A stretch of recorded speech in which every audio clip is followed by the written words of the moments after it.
They always return softer. Their voice is calm. Their eyes avoid yours. They say they've been thinking, that they finally understand, that they miss you, that they never meant to make you feel unloved.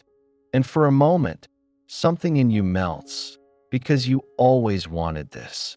You wanted them to realize what they had. You wanted them to miss your presence, to finally grasp the weight of the silence they caused, to ache like you ached. But then something inside you tightens. It's not quite fear. It's memory. The way they disappeared when you needed closeness. The way you had to pretend you were fine with less affection, less effort, less presence. The way they made you feel too much for wanting something. So basic, emotional safety. You remember that version of you. The one who rationalized the coldness. Who made excuses for the distance. Who thought love meant waiting until they were finally ready. But now, here they are again, ready to come back. But are they ready to show up? Are they here because they've changed? Or just because you didn't? This is the hardest part. Because part of you still wants to believe in the fairy tale. That maybe this time it'll be different. That maybe this is growth. That maybe they've healed. But the other part, the part you've been building quietly, painfully, one boundary at a time, whispers, be careful. Don't confuse a return with redemption. Because here's what they won't tell you. When you accept the same behavior, when you reopen the door without real change, when you shrink your standards just to keep the connection, you're not just giving them another chance. You're giving them a blueprint. You're showing them what you'll tolerate. You're teaching them, again, how to hurt you. And you might call it forgiveness. You might call it love. But your nervous system will call it betrayal. Here's the great question. Is forgiveness noble or dangerous when they've done nothing to deserve it? When their apology is only words, and your body still carries the bruises of their silence? When they want comfort, but not accountability? When they want to be let in, but not to show up? When they say, I miss you, but what they really mean is, I miss the version of you who didn't ask for more. This time, it's not about them. It's about whether you are still willing to abandon yourself, just to keep someone who abandoned you. This time, the question isn't, do they love me? It's, do they love me enough to become someone safe? And more importantly, do I love myself enough to stop waiting for that answer? Here's the part no one warns you about. When you forgive too quickly, when you allow someone to return without requiring real change, you don't just risk getting hurt again. You slowly begin to doubt your own perception of reality. Because every time they withdrew and you said nothing, you taught your nervous system that silence is safer than truth. Every time you excused their avoidance as just how they are, you trained your psyche to normalize neglect. And every time you opened the door again, hoping love would fix what accountability should, you unintentionally reinforced the belief that love must be earned through suffering. This isn't just emotional exhaustion. This is a psychological fracture, one where your desire for connection is constantly at war with your instinct for self-preservation. You know they weren't fully present. You know they withheld affection as a defense, not as a form of care.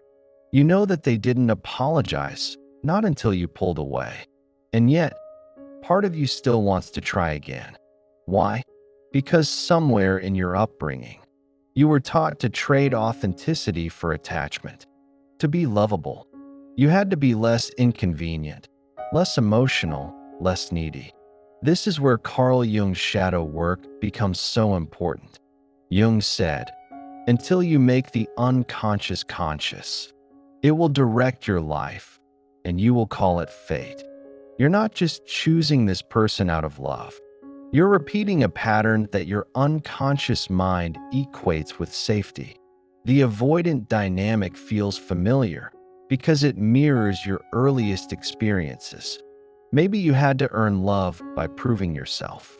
Maybe you were made to feel like your emotions were too much. Maybe your caregivers were present, but not emotionally available. So now, when someone pulls away or acts cold, it doesn't always feel wrong. It feels like home. But this is the trap. The more familiar the pain, the more loyal you become to it. And the moment they come back, especially when they say the words you've longed to hear, your inner child leans forward and whispers, "See, they do love me." But here's the cruel irony. The version of you that wants to believe them is the version of you that still hasn't healed. It's not about resentment. It's not about revenge. It's about rewiring. Because if you keep accepting people who haven't changed, you're not just giving them permission to hurt you. You're keeping your own emotional evolution on pause. And the saddest part? They might never truly have to grow, because they've learned that you'll adapt instead. This isn't just a personal heartbreak. It's a philosophical wound, a betrayal of your values, of your time, of the truth your body keeps whispering. Even when your heart won't listen, you think it'll be different this time. You tell yourself they seem sincere, that maybe they finally realized what they lost. They say all the right things. "I've changed. I miss us. You mean more to me than you know." And part of you wants to believe it, not just because of them, but because it would mean that everything you endured wasn't for nothing. But here's what no one talks about: the slow, invisible damage you suffer when you accept someone back before they've done the inner work. Not only do they repeat the cycle, you do too. And every time you re-enter that loop, you lose a little more of yourself. You start silencing your instincts, second-guessing your boundaries, wondering if you're expecting too much, or if your standards are just a trauma response. But listen closely. There is a difference between being patient and being self-abandoning. There's a difference between forgiveness and forgetting what survival taught you. Because the more you tolerate emotional immaturity, the more you begin to doubt your emotional intelligence. Let's talk consequences. 1. Your nervous system never rests. When you're in love with someone who is emotionally inconsistent, your body lives in a constant state of hypervigilance. You scan every word, every pause, every message left on read, trying to decode whether you're safe or being discarded again. You're not in a relationship. You're in a subconscious war zone. 2. You normalize emotional starvation. Love stops feeling nourishing. It becomes about proving your worth.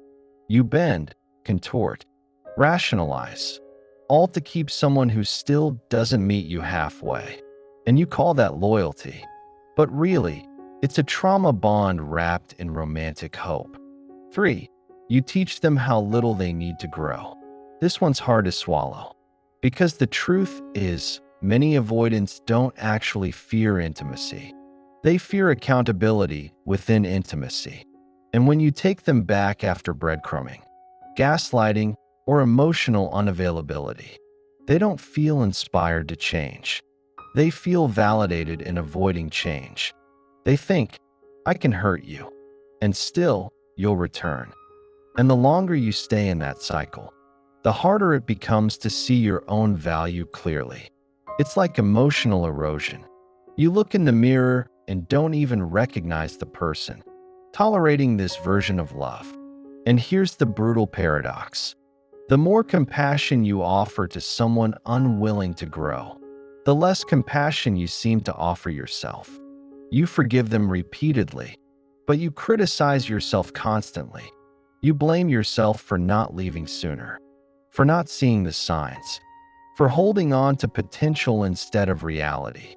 But how could you have known, when what they gave you felt like just enough to keep your hope alive, but never enough to keep your heart whole? Carl Jung once wrote that people will do anything, no matter how absurd, to avoid facing their own soul. And sometimes, they'll use your love as the escape route. They'll hide from themselves inside your empathy. until your spirit is so dimmed, you can no longer tell whether you're being loved or being used. There's a moment when silence becomes louder than any apology. When the ache of what you accepted finally screams louder than the fantasy you kept alive, and you realize you weren't crazy, you weren't needy, you were starving for something real. And that's where the rebellion begins.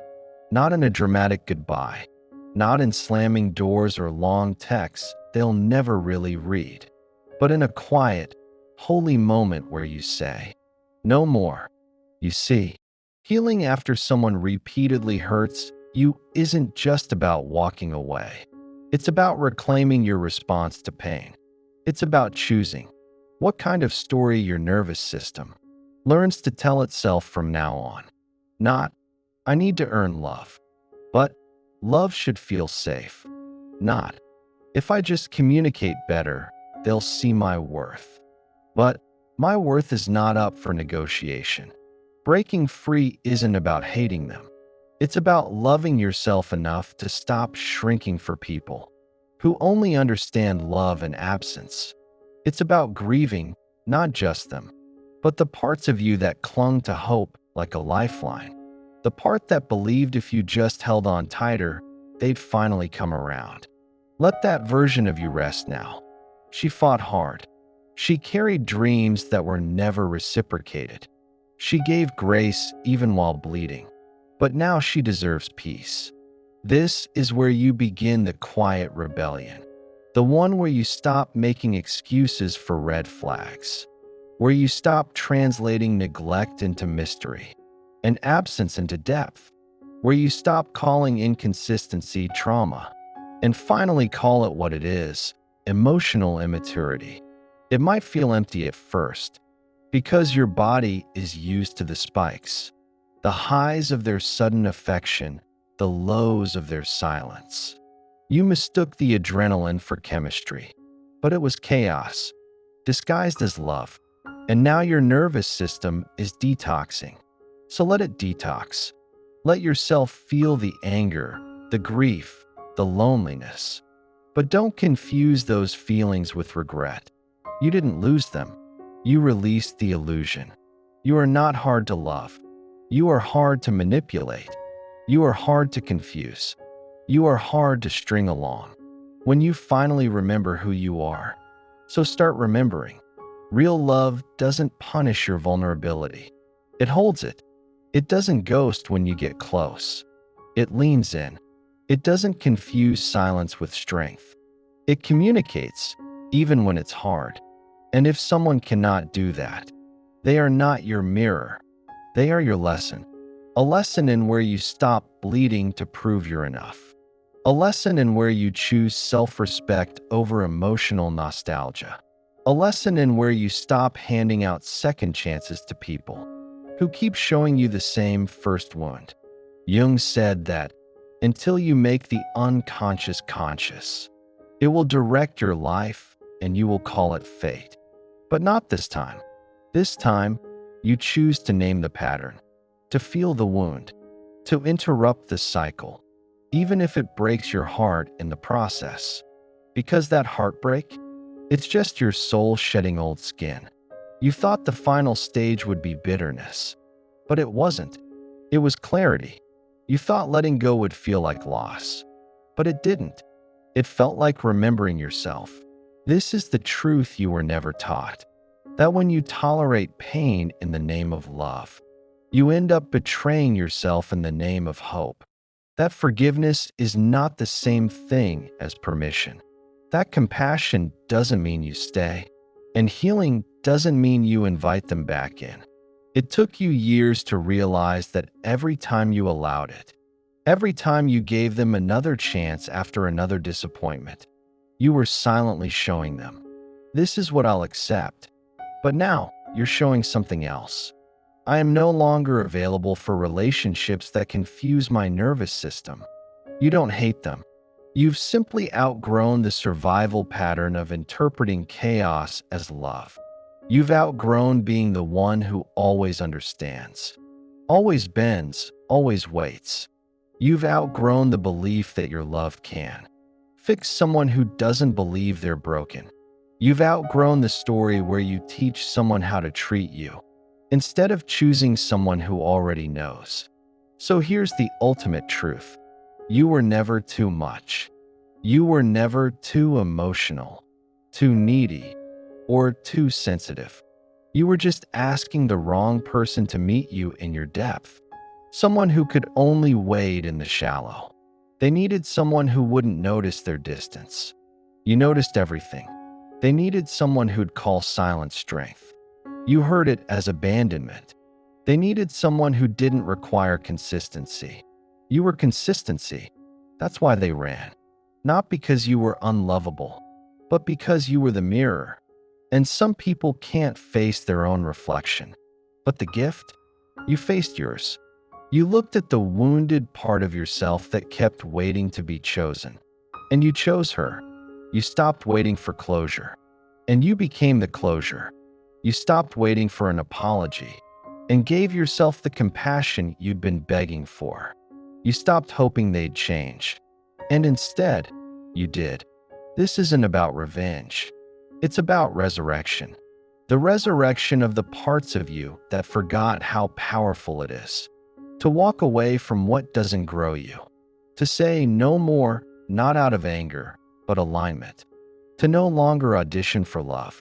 Because now you understand. If they have to hurt you to keep you, if they need you to shrink, to silence your needs, to abandon your boundaries, then it's not love. It's control. It's fear. And you are no longer afraid to be alone with yourself. Because you are finally someone safe to come home to. So let them wonder. Let them feel the echo of your absence. Let them wrestle with the silence you once filled with forgiveness. But don't go back. Let your growth haunt them, not your presence. Because now, the only thing you're teaching people is how to love you right, or not at all.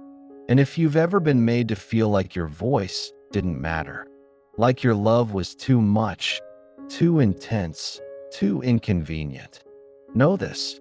You weren't too much. You were just too real for someone who couldn't face their own truth. So instead of shrinking to fit their silence, let your voice echo louder. Let your truth live unapologetically. Because when you speak with heart, when you communicate with presence, clarity, and emotional intelligence, it haunts the avoidant mind. It lingers in places they try to ignore, and it becomes the one thing they wish they understood before they pushed it away. So speak like you're meant to be heard. Love like it's sacred, not disposable. And walk away when your soul is being asked to settle. If this message spoke to you, don't keep it to yourself. Subscribe for more soul-deep videos on psychology, healing, and relationships. Drop a comment. What's the one message you wish they had heard when you were still trying? And if you're on your healing journey, you're not alone. This is your space. Your voice matters, and the right ones will never run from it.